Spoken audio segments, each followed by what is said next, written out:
So good morning, everyone. And first of all, thank you to the organizers for making this conference possible. It's been very nice so far. And also for giving me this space to talk about this topic, maybe a bit peripheral. It's at the intersection of quantum annealing and nuclear physics, in particular nuclear structure, but I will motivate this problem as a general quantum many-body problem or a canonical one, very much related to some problems that you might be more familiar with. And this is in collaboration with Universitat de Barcelona, my current place, UAB, Universitat Autònoma de Barcelona, and also Barcelona Supercomputing Center. And so I'll motivate this nuclear structure problem, the ground states of atomic nuclei, as a paradigmatic quantum many-body problem that can be tackled with quantum hardware and in particular with quantum annealing. And by quantum many-body problem, I simply mean many bodies interacting, and you want to solve the Schrödinger equation. We usually work in second quantization, which gives this discretized Hamiltonian. And I will work with fermions. Now, depending on these T's, you might be simulating electrons in a molecule, electrons in solid-state physics. Protons and neutrons also organize themselves in shells, in orbitals, or even in optical lattices. This can be atoms in optical traps. We saw a very nice talk yesterday by Leticia. Depending on the T's, you have the Fermi-Hubbard, you have the nuclear shell model, you have a molecular Hamiltonian. And the problem is that all these amplitudes, the number of them, scales combinatorially. And so you get, very soon you get limited, both in memory and time. Just to a very simple example, if you consider 60 orbitals, you already need exabytes of memory to save only these amplitudes. Of course, to find these amplitudes in the first place, it's not only save them, it also scales exponential in time in general. So all this is to say what you know, that quantum simulation is very hard. Simulating or finding the ground state of this Hamiltonian is very hard. And so we have different strategies. We can simply apply brute force and do exact deionization, numerics. This, you are very limited in the size of the molecule, nucleus, solid-state piece. You can focus on some also very limited cases that you can solve analytically, limited in dimension, in interactions. And what we usually do is do approximations, of course. And we have here just a bunch of tools. I would say tensor networks is, and mean field, Monte Carlo perturbation theory. We usually do a mix of all of those. But why we are here? Because it's more natural, say, to simulate all this with quantum hardware, be it simulation or computation. And we usually distinguish between variational and adiabatic. I will talk about adiabatic algorithms to solve this quantum many-body problem. So an atomic nucleus is a very compact, tightly bound system of fermions, of protons and neutrons. It's strongly correlated. It involves pairing and quadruple interactions. It makes it a very interesting, I would say, paradigmatic quantum many-body problem, an instance of that Hamiltonian I put before. And here the problem is given Z protons, which is this vertical axis, and N neutrons, which is this horizontal axis, and their interactions. So solve this Schrödinger equation, and then ask whether you get a bound state. So that is, does the nucleus exist in the first place, and what's its energy, its shape, what it decays to, possible reactions, and then also it benchmarks microscopic or strong effective interactions. And because everything, or almost everything, is made of nuclei, it has also impact on astrophysics and also new physics. So we have a more or less good understanding of the so-called nuclear landscape. This picture on the right, this is the set of stable nuclei we have. The darker blue are the more stable. But we don't know many details, especially as you go to medium heavy nuclei. We don't know the exact ground states. We don't know these contours, these so-called drip lines, defining the most neutrons or protons that a nucleus can have. And so because of all these reasons, we want to solve this Schrödinger equation for heavier nuclei. And note this, there are these straight horizontal and vertical lines. These are the so-called magic numbers. I'm here doing one slide, 101 introduction to nuclear physics, knowing that most of you are not familiar.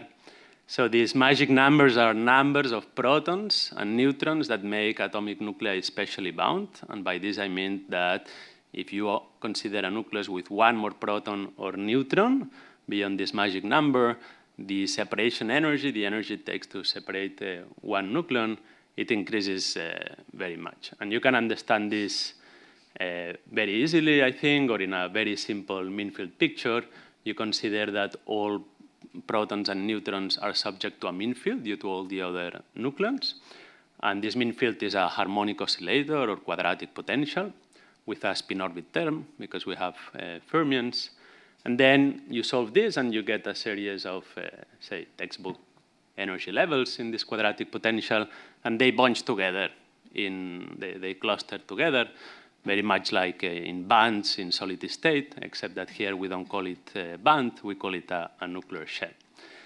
But this simple mean field picture does not do much more than this, than predicting these magic numbers, which is a lot, but we want to know the actual structure and ground energies of the nuclei. So by predicting these magic numbers, I just mean that you keep filling these levels until you have a shell closure, and that's why you have a magic number. The next proton you include, you have a much larger gap until the next shell.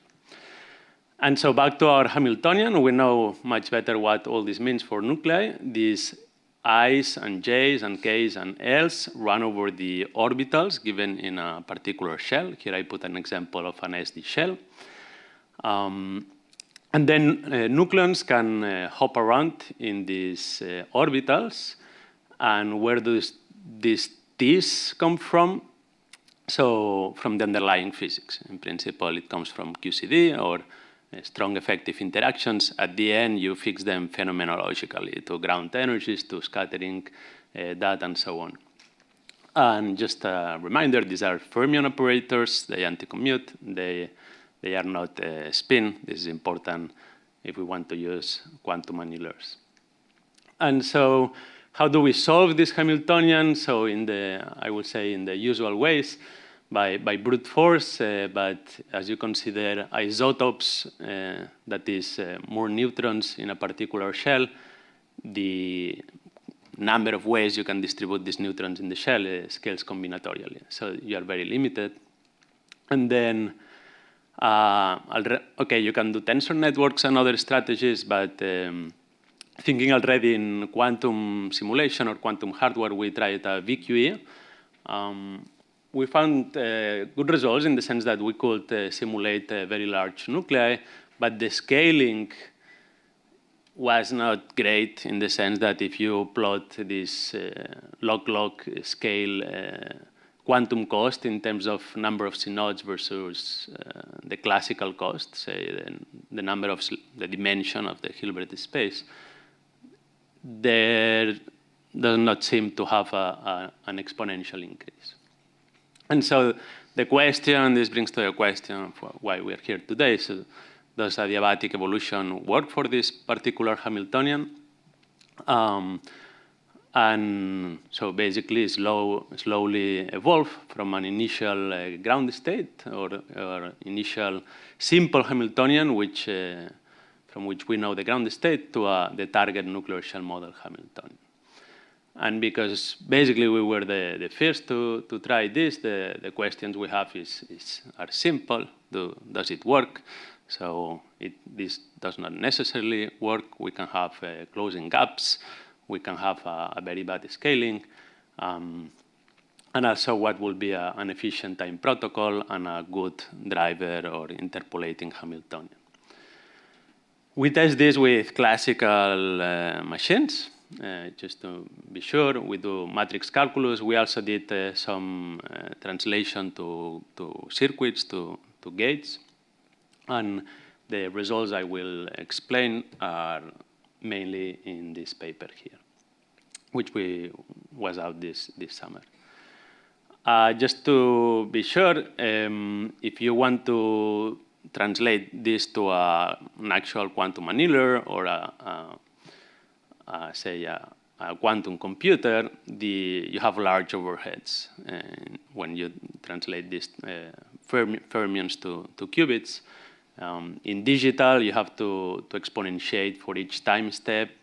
You have to exponentiate this Hamiltonian. This Hamiltonian is not regular. It's not like a lattice. So you have all-to-all couplings. This means that it's not a structure. So you cannot organize your terms in separate qubits. They overlap. You have a large depth circuit. And similar when you try to do this in analog simulation in quantum annealers. So this is to motivate that at the end, I think we'll need for this kind of Hamiltonians a native fermionic quantum annealer or quantum computation. And there have been proposals for that, for native fermionic quantum gates. And so for the questions that remain are basically which time protocol we use and which driver. The time protocol, we started with the simplest, so just a linear time evolution.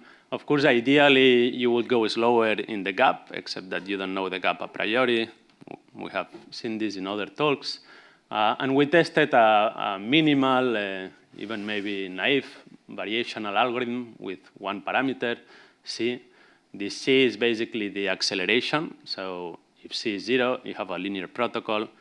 If C is negative, you start with 0 velocity and accelerate to velocity 2, or you can start fast and end slow.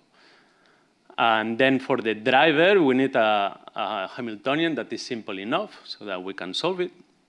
We have to have the same symmetries as the target Hamiltonian. The Hilbert space is already big enough, so if you can constrain it to a particle conservation number, a total angular momentum conservation region, then the better. And then within these constraints, if you can start from a ground state that is closest to the actual ground state of the target Hamiltonian, then the better. And so we choose as the ground state some very simple recipe. This is a very simple shell called P shell with 6 orbitals. I didn't mention about the shells, but they are organized in energy in the vertical axis. So this subshell has lower energy. And then each subshell has a total angular momentum. And this is the third component of the total angular momentum. So we start with, this is the case for 2 protons or 2 neutrons. And we start with them with lowest total angular, third component of total angular momentum, and then in the lowest subshell.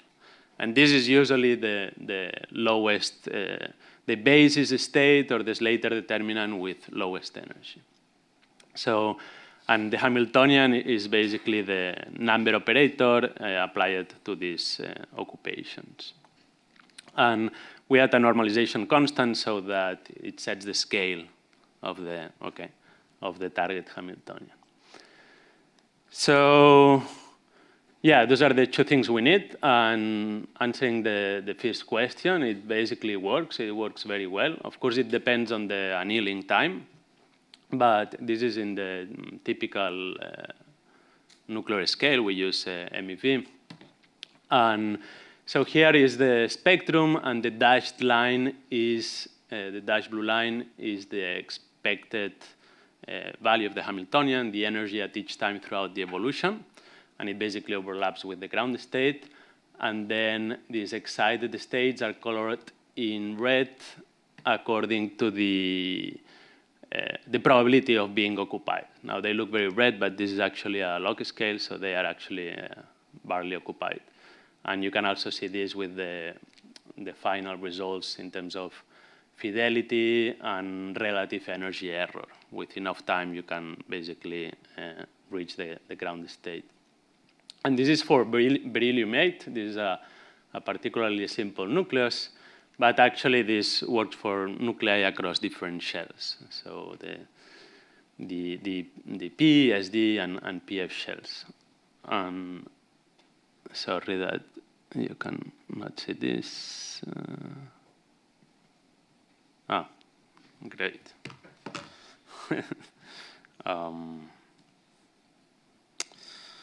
It's fine because I don't see the PDF here also. Okay. Here. Yeah. It still. Okay. So this is fine. This is a more quantitative picture for the results. We see that we can consistently increase the precision with longer times as expected from quantum annealers if you don't have closing gaps. But we see a great variability in the precision we can reach across different nuclei. And so this brings us the question of why such differences. Can we relate it to something? And we can indeed relate it as expected to the gap. In simple spectrums, you have arguments that this should go as the inverse square of the minimum gap. Here it's a more complicated spectrum. If all will fall on top of the red line, it will go exactly as this relation. They don't, but okay, they roughly do. And more importantly, it's not related to the dimension of the Hilbert space. So one other question was, are we going to see similar exponential scaling pictures as in VQE, or in terms of number of parameters or C-nodes, or in, of course, exact deionization, and this is not the case. And then another question is, can we accelerate it beyond a linear protocol? And this kind of trivial parameterized protocol seems to work very well. So basically, you tune this acceleration or this C, and with the same annealing time, you can decrease the infidelity by many orders of magnitude. And then I started with a little problem that fermionic quantum annealers do not exist. Of course, meanwhile, someone else builds it. Can we, as theorists, adapt and try to find a better mapping to a spin system or a qubit system, say, better than actual state-of-the-art mappings? And so the answer to this question is basically Emanuele Costa's talk, which is in 1 or 2 hours, I think second after coffee break. And I motivate you to go. And I think my time's up. So to conclude, we established a quantum adiabatic annealing framework for nuclear structure, which bridges quantum annealing and nuclear physics. It works. We can reach ground state with very high precision, both in energy error and in fidelity of the state vector. This minimal variational time protocol seems to help a lot. And also, very importantly, it does not look like we'll have this exponential scaling as we go to heavier medium and heavier nuclei. Thank you very much.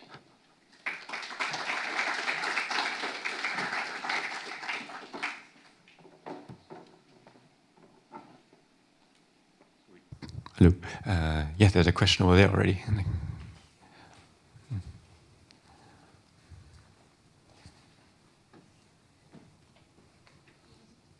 Here, Rupa. Nice talk. I was wondering, when you're talking about fermions, were you talking about spinless or spinful fermions? Because I didn't get that from your talk. Spinful, yeah. But spinful meaning like protons and 1/2. neutrons are baryons, right? So it has spin 3/2. How does that work with spin 1/2? Can you repeat the question? So protons and neutrons, I thought, were baryons with spin 3/2, right? No, it's spin 1/2. Okay, but there were 3 quarks, so there's spin.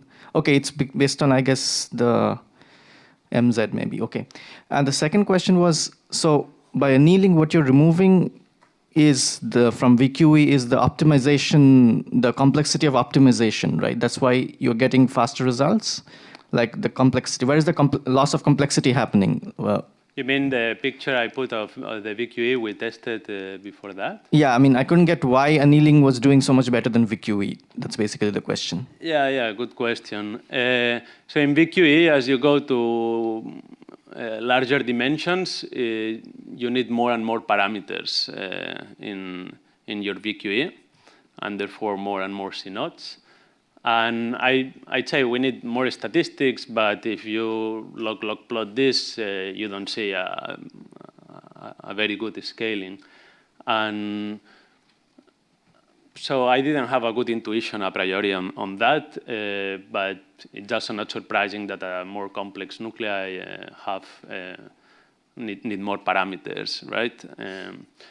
On the other hand, quantum annealing, it depends mainly on the gap.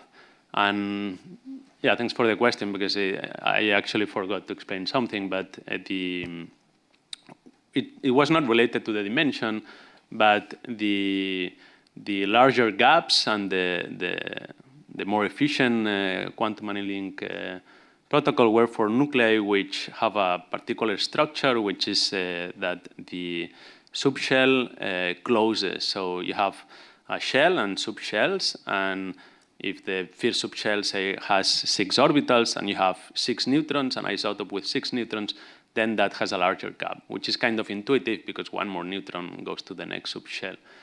And this is also to say that in quantum annealing, it will depend more on this thing rather than the dimension, on the gap, which it's related to the structure, but not so much to the dimension. Thanks for the question. I think we have time for one more question. I believe Gunnar was first. Sorry, Anna. Thanks for the very nice talk. So what exactly is the Hamiltonian that you're trying to solve? Is it the one that you showed in the first few slides? So for different nuclei, it is known what are these values of Tij and Tijkl. Yeah. So I'm asking, what exactly is the Hamiltonian that you're trying to solve? So I cannot tell you the exact values of T because they change for different nuclei, but I can tell you that they can, as I said, in principle, be derived microscopically. When we say microscopically here, it's from nuclear strong effective interactions between protons and neutrons, protons, protons, neutrons, neutrons. But at the end, you fix them phenomenologically. That is, you know some ground energies and some nuclear observables from scattering or decay data, and then you reproduce this data with this Hamiltonian and fix these couplings.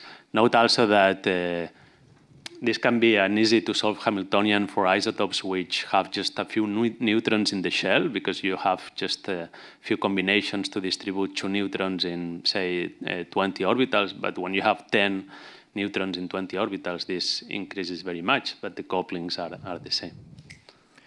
Okay. And you said that you need to choose the driver Hamiltonian such that it has the same symmetries as the final Hamiltonian. Right. Do you know all the symmetries of the final Hamiltonian? Is it? Yeah. So we constrain on purpose the symmetry. So it conserves angular momentum. It conserves proton and neutron number. Okay, because sometimes Hamiltonians can also have hidden symmetries. So. See Emanuel's talk. There is Okay. There is some more structure than I said. Okay. Thanks. I think we should continue with the next speaker, actually. So, thanks, Axel.